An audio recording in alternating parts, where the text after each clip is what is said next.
شہیدان عزم و وفا جو ہر مشکل سے مشکل وقت میں استقلال اور استقامت کے ساتھ ڈٹے رہے اور پھر فردوس بری پہنچ گئے، جن کے وجود سے اسلام کی روشنی میں اضافہ ہوا، ان میں بہت بڑا کردار حضرت سیدنا عباس علمدار رضی اللہ تعالی عنہ کا ہے۔ آپ باب مدینۃ العلم حضرت سیدنا علی مرتضیٰ کرم اللہ تعالی وجہہ الکریم کے فرزند جلیل ہیں، جو کہ حضرت سیدہ ام البنین رضی اللہ تعالی عنہ جو مولا علی کی اہلیہ محترمہ ہیں، ان سے پیدا ہوئے۔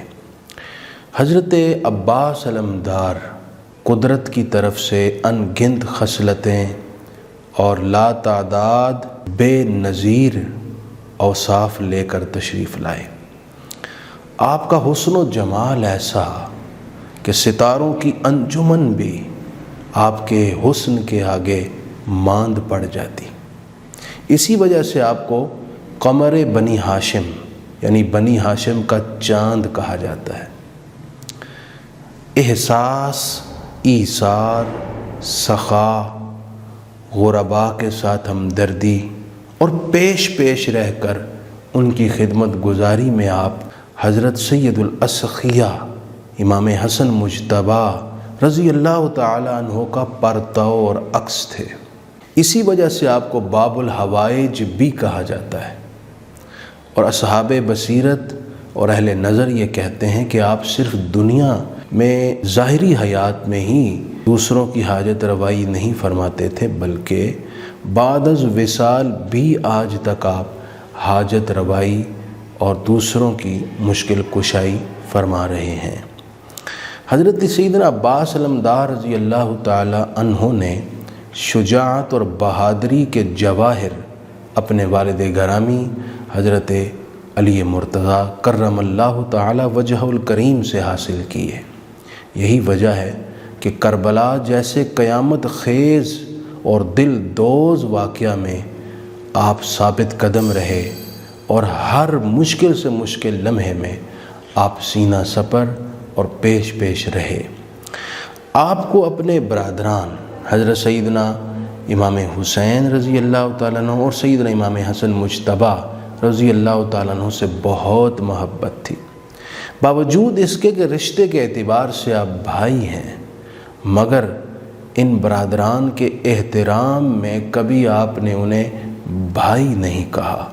آپ فرماتے تھے کہ میں بیٹا ہوں ام البنین کا، اور وہ دونوں شہزادگان ہیں، شہزادی رسول ملکہ فردوس بری حضرت سیدہ فاطمہ زہرا سلام اللہ علیہا کے، تو کہاں میری والدہ اور کہاں ملکہ فردوس بری۔ آپ یہ سوچ کر ان کو بھائی نہیں کہتے تھے، لیکن اس کے باوجود وفا کا یہ عالم تھا۔ حضرت عباس کا جب بھی نام لیا جائے فوراً ذہن میں جو لفظ آتا ہے وہ وفا ہے۔ اس وجہ سے آپ کو اہل محبت شہنشاہ وفا بھی کہتے ہیں۔ حضرت عباس رضی اللہ تعالیٰ عنہ نے اپنے بھائیوں سے خوب وفا کی۔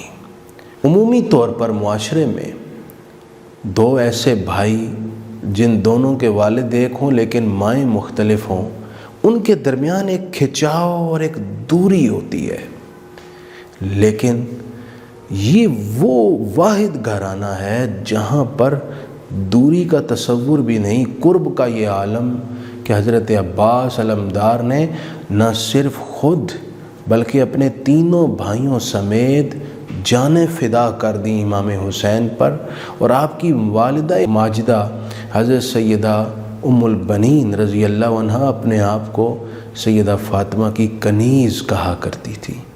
باوجود اس کے کہ آپ بھی مولا علی کی اہلیہ ہیں، لیکن کنیز فاطمہ کہلانے میں وہ راحت، تسکین اور خوشی محسوس کرتی۔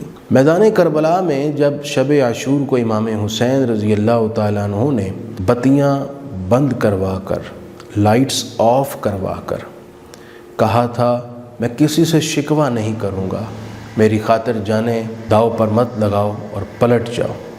پھر آپ عبادت میں مشغول ہو گئے، صبح روشنی ہوئی، سارے وہاں بیٹھے تھے، اور سب سے پہلے حضرت عباس نے یہ جواب دیا اور کہا کہ اے بھائی، ہم نے اس زندگی کا کیا کرنا ہے جو ہمیں اپنے آقا حضرت حسین کو کربلا میں تنہا چھوڑنے کے نتیجے میں ملی ہو؟ بھلا وہ بھی کوئی زندگی ہوگی جب دنیا کہے گی یہ وہ ہیں جو حسین کو کربلا میں تنہا چھوڑ گئے تھے؟